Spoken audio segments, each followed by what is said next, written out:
I'd like to bring up Mr. Neguse.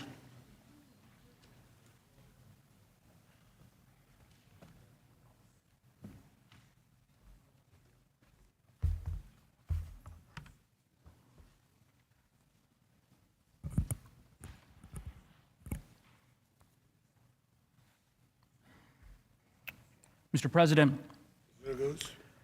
distinguished senators, there's an old quote from Henry Clay, son of Kentucky, that courtesies of a small and trivial character are the ones that strike deepest in the grateful and appreciating heart. I want to say on behalf of all the House managers, we are very grateful for the courtesies that you've extended to us and to President's counsel during the course of this trial. You've heard my colleague, Manager Dean, go through the overwhelming evidence that makes clear that President Trump must be convicted and disqualified for his high crime. I'm not going to repeat that evidence. It speaks for itself. Earlier in this trial, you might recall a few days ago that I mentioned my expectation that President Trump's lawyers might do everything they could to avoid discussing the facts of this case. And I can understand why. I mean, the evidence that all of us presented, that Manager Dean just summarized, is pretty devastating. And so rather than address it, the President has offered up distractions, excuses, anything but actually trying to defend against the facts. They said things like, President Trump is now a private citizen, so the criminal justice system can deal with him, or that we haven't set a clear standard for incitement. They talked a lot about due process, and that all politicians say words like fight. I'd like to take a minute to explain why each of those distractions are precisely that, distractions, and why they do not prevent in any way the Senate from convicting President Trump. Number one, every president is one day a private citizen again. So, the argument that because President Trump has left office, he shouldn't be impeached for conduct committed while he was in office doesn't make sense. Why would the Constitution include the impeachment power at all if the criminal justice system serves as a suitable alternative once a president leaves office? It wouldn't. Impeachment is a remedy separate and apart from the criminal justice system, and for good reason. The presidency, it comes with special powers, extraordinary powers, not bestowed on ordinary citizens.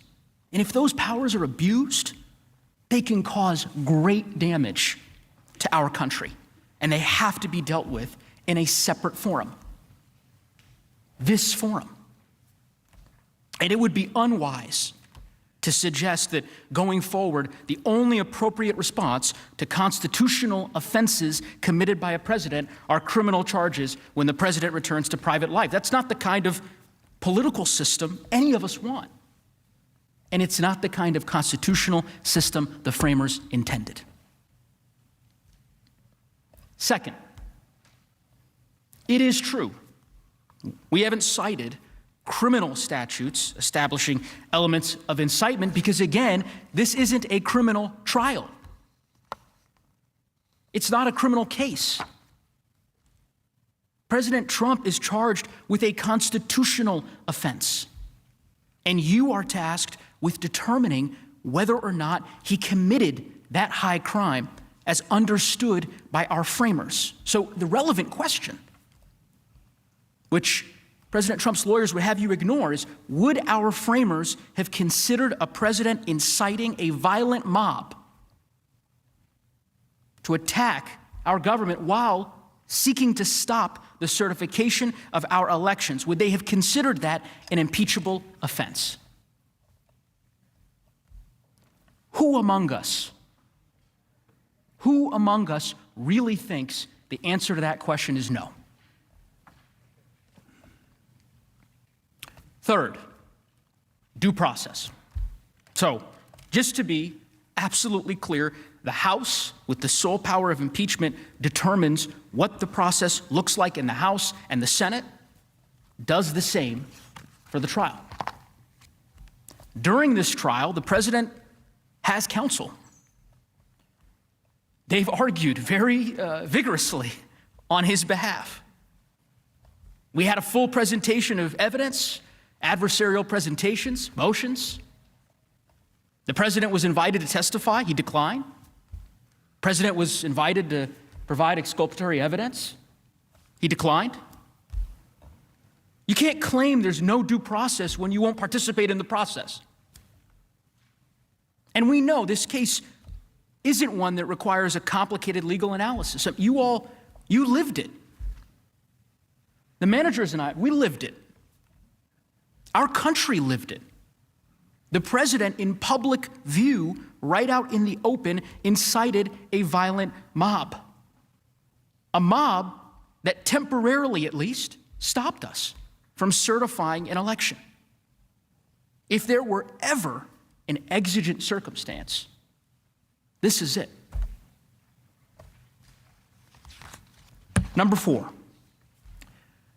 we all know that President Trump's defense, as we predicted, spent a lot of time, a whole lot of time, comparing his conduct to other politicians, using words like fight. And of course, you saw the hours of video.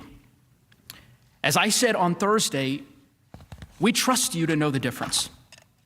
Because what you will not find in those video montages that they showed you is any of those speeches, those remarks culminating in a violent insurrection on our nation's capital. That's the difference.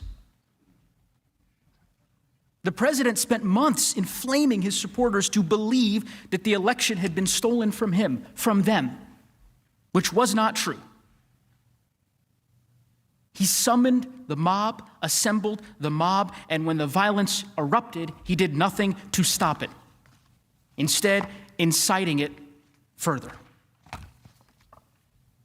Senators, all of these arguments offered by the president have one fundamental thing in common.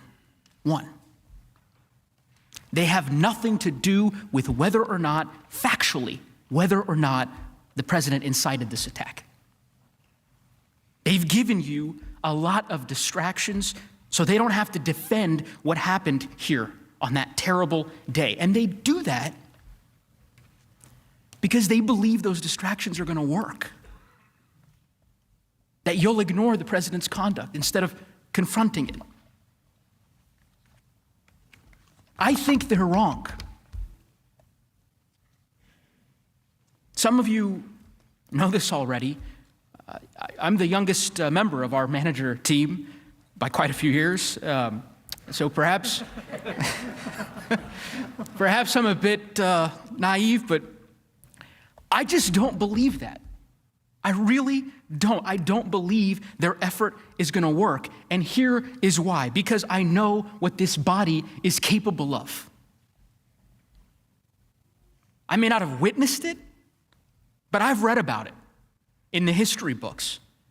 I've seen the C-SPAN footage, archives. Sometimes I've watched them for hours. And yes, I've actually done that. And the history of our country in those books and in those tapes, the history of this country has been defined right here on this floor.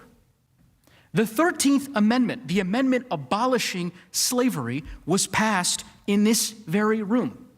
In this room, not figuratively, literally, where you all sit and where I stand. In 1964, this body, with the help of senators like John Sherman Cooper and so many others, this body secured passage of the Civil Rights Act. We made the decision to enter World War II from this chamber. We've certainly had our struggles, but we've always risen to the occasion when it mattered the most. Not by ignoring injustice or cowering to bullies and threats, but by doing the right thing, by trying to do the right thing. And that's why so many nations around the world aspire to be like America. They stand up to dictators and autocrats and tyrants because America is a guiding light for them, a North Star. They do so, they look to us because we have been a guiding light, a North Star in these moments. Because the people who sat in your chairs, when confronted with choices that define us, rose to the occasion. I want to offer one more example of a decision made in this room by this body that resonated with me. The first day I stood up in this trial, I mentioned that I was the son of immigrants, like many of you, and many senators graciously approached me after my presentation and asked me where my parents were from. And I told those who asked that my folks were from East Africa. In 1986, this body considered a bill to override President Reagan's veto of legislation imposing sanctions on South Africa during apartheid. 2 senators who sit in this room, one Democrat and one Republican, voted to override that veto. That vote was not about gaining political favor. And in fact, it was made despite potentially losing political favor. And I have to imagine that that vote was cast like the decisions before it because there are moments that transcend party politics and that require us to put country above our party because the consequences of not doing so are just too great. Senators, this is one of those moments. Many folks who are watching today's proceedings may not know this, but House members like me and Lead Manager Raskin, our fellow managers, we're not allowed on the Senate floor without express permission. No one is. Certainly the senators are aware of that. This floor is sacred. It's one of the reasons why I, like so many of you, was so offended to see it desecrated by that mob. To see those insurrectionists diminishing and devaluing and disrespecting these hallowed halls that my whole life I have held in such awe. Because of those rules that I just mentioned, this will be the only time I have the privilege to stand before you like this. When the trial's over, I'll go back to being not an impeachment manager, but back to being just a House member. The trial will end, and we'll resume our lives and our work. But for some, there will be no end to the pain of what happened on January 6th. The officers who struggled to recover from the injuries they sustained to protect us, they struggle to recover today. The families who continue to mourn those who they lost on that terrible, tragic day. I was struck yesterday by defense counsel's continued references to hate. One of my favorite quotes of Dr. Martin Luther King Jr., it's one that has sustained me during times of adversity, I suspect it sustained some of you, is that I've decided to stick with love, that hate is too great a burden to bear. This trial is not born from hatred. Far from it. It's born from love of country, our country, our desire to maintain it,